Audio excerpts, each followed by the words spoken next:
नमस्ते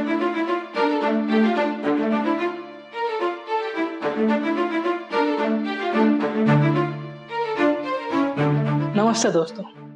आजकल के लाइफ स्टाइल को ये क्या हो गया है। पहले जहाँ लोगों को 70-80 वर्ष होने के बाद बीमारियाँ होती थी, तो आजकल यंग एज में ही बीमारियों ने घेर रखा है। आज के लाइफ स्टाइल तो ऐसे हो गई है कि यंग एज में ही हार्ट अटैक हो रहे हैं, डायबिटीज़, मोटापा, high blood pressure, low blood pressure, ये तो आम बीमारियाँ होते जा रही। और इन सब के पीछे का कारण है हमारा खान पान। हम लोग घर के खाने से ज़्यादा बाहर के खाने के शौकीन होते जा रहे हैं। घर से बाहर निकलते ही सिर्फ फास्ट फूड ही दिख रहा है, जिसका असर यंग लोगों के साथ साथ बच्चों पर भी देखा जा रहा है। क्योंकि हम बच्चों को तब से ही फास्ट फूड खिलाने लगते हैं जब वे ठीक से चलना भी नहीं सीखते। तो आज के टॉपिक में समझते हैं कि फास्ट फूड है क्या और यह क्यों हमारे लिए खतरा बनते जा रहा है।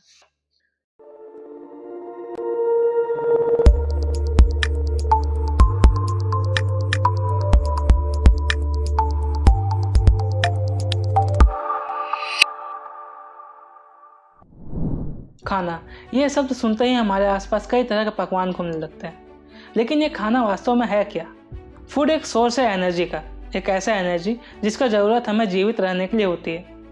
ये सिर्फ हम इंसानों पर ही लागू नहीं होती, जानवरों और पेड़ों को भी जीवित रहने के लिए ऊर्जा की ज़रूरत पड़ती है, जो उन्हें भी फूड से ही प्राप्त होता है। हम इंसान जिस तरह का भोजन करते हैं वे स्वाद में अलग होते हैं, अलग अलग तरह का टेक्सचर होता है और बहुत सारे पोषक तत्व से भरे होते हैं। जैसे कोई फूड ऐसा होगा जिसमें फैट और कैलोरी बहुत ज़्यादा हो, तो कोई फूड बहुत हेल्दी होंगे लेकिन उनमें स्वाद नहीं होता है। कैसे पिज़्ज़ा, बर्गर, ये स्वाद में कितने उत्तम होते हैं, लेकिन इनमें कैलोरी और फैट बहुत अधिक होता है। दूध और दूध से बने प्रोडक्ट में तो कैल्शियम बहुत अच्छे मात्रा में होते हैं, लेकिन किसी किसी को ये हजम नहीं होता है। लेकिन ये सोर्स ऑफ एनर्जी है क्या? इसका सिंपल आंसर है कैलोरी। कैलोरी एक यूनिट ऑफ एनर्जी है जिसका यूज शरीर अपने निजी कामों के लिए करता है। अब यहाँ सवाल ये हो सकता है कि कैलोरी अगर यूनिट ऑफ एनर्जी है तो कार्बोहाइड्रेट, प्रोटीन, फैट, ये सब फिर क्या है? Good question. जनरली हमें क्या लगता है कि कार्बोहाइड्रेट, प्रोटीन, फैट ही एनर्जी होता है, लेकिन ये एनर्जी नहीं होते, ये उस एनर्जी का सोर्स होते हैं। एग्जाम्पल तो समझते हैं, जैसे हम अगर पानी से भरे टंकी का इस्तेमाल करते हैं तो क्या हम उस पानी टंकी का इस्तेमाल कर रहे हैं? नहीं ना, हम उसके अंदर जो पानी है उसका इस्तेमाल कर रहे हैं, क्योंकि वो पानी टंकी बस सोर्स है उस पानी का। इसी तरह कार्बोहाइड्रेट, प्रोटीन, फैट बस सोर्स है एनर्जी का, जिसे हम कैलोरी के रूप में देखते हैं। कार्बोहाइड्रेट के 1 ग्राम में 4 कैलोरी मिलता है, प्रोटीन में भी सेम होता है, फैट के 1 ग्राम में 9 कैलोरी मिलता है। इन्हीं सब बातों को ध्यान में रखकर फूड को 5 कैटेगरी में रखा गया। पहला फ्रूट एंड वेजिटेबल्स, दूसरा स्टार्ची फूड, तीसरा डेयरी फूड, चौथा प्रोटीन बेस्ड फूड, पांचवा फैट बेस्ड फूड। पहला फ्रूट एंड वेजिटेबल में लेस अमाउंट में कार्बोहाइड्रेट, प्रोटीन एंड फैट है, लेकिन इनमें बहुत से इंपॉर्टेंट विटामिन और मिनरल्स होते हैं जो हमें बीमार होने से बचाते हैं। साथ ही में फाइबर होते हैं जो हमारे कोलेस्ट्रॉल को बैलेंस करके रखते हैं। दूसरा स्टार्ची फूड।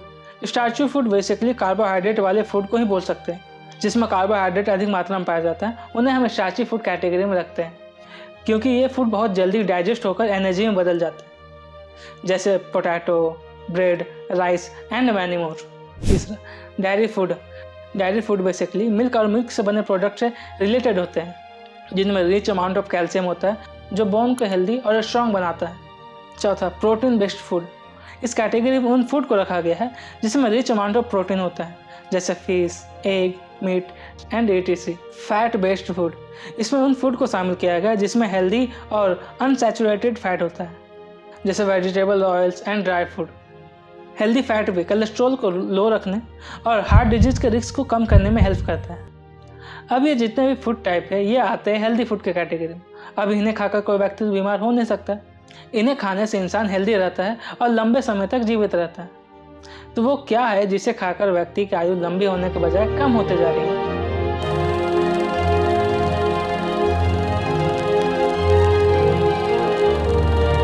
तो यहाँ पर दस्तक देता है फास्ट फूड। हम इसे एक और फूड कैटेगरी में रख सकते हैं। इसमें उन मैन मेड फूड को रखा गया है जिसमें high fat, high calorie and less nutrition वाले फूड को शामिल किया गया है।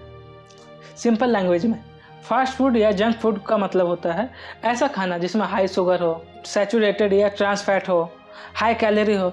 ऐसे फूड को हम फास्ट फूड बोल सकते हैं। ऐसे खाने को जल्दी और लंबे समय तक रखने के लिए बनाया जाता है। या तो इनमें बहुत कम या फिर कोई भी प्रोटीन, विटामिन, न्यूट्रिशन नहीं होता है। इनके बदले sodium, sugar, fat, unusual calorie अधिक मात्रा में होता है। एग्जाम्पल, जितने भी पैकेज फूड होते हैं, चॉकलेट, आइसक्रीम, फ्रेंच फ्राइड और बहुत सारे। देखो, अब ऐसा नहीं है कि इन चीज़ों की ज़रूरत हमारे शरीर को नहीं है, इनकी भी ज़रूरत है, लेकिन जितना भी ज़रूरत है वो हमारे नॉर्मल खाने से मिल जाता है। चलो इसे एक एग्जाम्पल से समझते हैं। सोनू और मोनू नाम के दो लड़के हैं। दोनों को वेट, हाइट सेम है, दोनों 50 kg के आसपास है।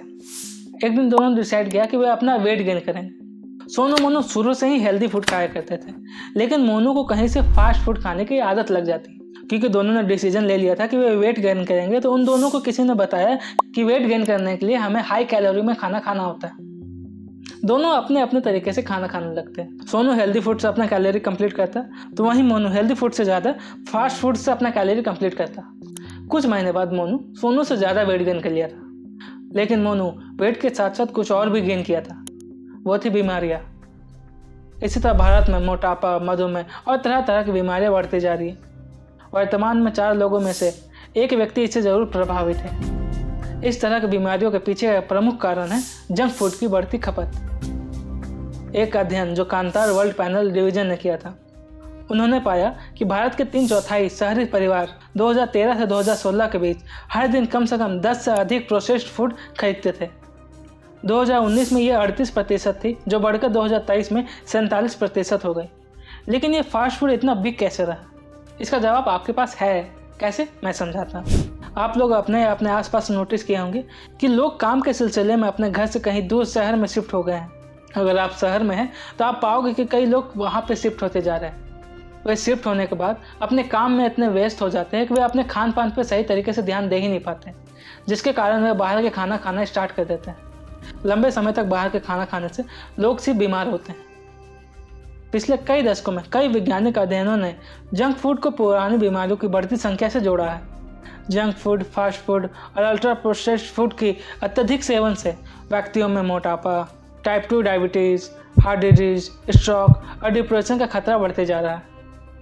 कार्डियोलॉजिस्ट डॉक्टर अमिया कुमार शर्मा ने टाइम्स ऑफ इंडिया को बताया कि किसी भी तरह का फास्ट फूड या जंक फूड जो नेचुरल नहीं है, जिसमें प्रिजर्वेटिव का इस्तेमाल किया जाता है, ये सब पब्लिक हेल्थ के लिए खतरा बनते जा रहा है। डॉक्टर अमिया ने पिछले स्टडी का हवाला देते हुए कहा कि लगभग 3 दशक पहले शहरी इलाकों में 40 साल से कम उम्र के लोगों में हृदय रोग होने का खतरा लगभग 4% था, लेकिन अब यह बढ़कर 10 से 12% हो गया है। इनका प्रमुख कारण है हमारे बिगड़ते खान पान का आदतें। The Bangladesh demographic and health ने 2022 में एक सर्वे किया था, जिसमें उन्होंने बताया कि 49% बच्चे जो 6 से 23 महीने के बीच है, वे अनहेल्दी फूड कंज्यूम कर रहे हैं, जिसके कारण वे constipation, anaemia, vitamin D deficiency, lack of calcium and dental health जैसे प्रॉब्लम से फेस कर रहे हैं। इस मंथ के बच्चे जब वेट गेन कर रहे होते हैं, वे वेट गेन तो कर रहे हैं, लेकिन उनमें स्टैमिना बिल्ड नहीं हो रहा है। इसका मतलब है उनका खेलने कूदने का मन नहीं करता, फिजिकल एक्टिविटी करने का मन नहीं करता। बच्चों में अनहेल्दी फूड कंज्यूम करने की आदतों में जंक फूड एडवर्टीजमेंट का एक अहम योगदान है। NAPI और वरिष्ठ बाल रोग विशेषज्ञ डॉक्टर अरुण गुप्ता के अनुसार हर महीने कम से कम 2 लाख से अधिक एडवर्टीजमेंट दिखाए जाते हैं। अब किसी भी चीज़ को अच्छे तरीके से फ्रेमिंग करके दिखाया जाए तो बच्चों को तो मन तो करेगा ही। इनका टारगेट ऑडियंस भी बच्चे ही होते हैं अधिकतर। और ये एडवर्टीजमेंट दिखाने वाले पेरेंट को मनाने के लिए मशहूर हस्तियों का प्रयोग करके स्वास्थ्य संबंधी दावों से पेरेंट को भावनात्मक रूप से आकर्षित करते हैं, ताकि वे अपने बच्चों को फास्ट फूड खिला सकें। अब इन सब का सॉल्यूशन क्या है? अब इन एडवर्टीजमेंट कंपनी को रोकने के लिए कई देशों ने कोशिश की, लेकिन किसी को भी सफलता हाथ नहीं लगा। कई विशेषज्ञों ने कई सिफारिशें की, जैसे पहला, इन पैकेज फूड में वार्निंग लेवल होना चाहिए कि इसे कितना यूज करना चाहिए। इसमें FSSAI की मदद ले सकते हैं। दूसरा, स्कूल, अस्पताल, जेल और सार्वजनिक कार्यालय के सामने या आसपास जंक फूड नहीं बेचने का आदेश दिया जा सकता है। तीसरा, पेरेंट को बच्चों को बचपन से ही फास्ट फूड का आदत से दूर रखना चाहिए। उनको समझदार होने तक अपने निगरानी में ही फास्ट फूड का सेवन करने देना चाहिए।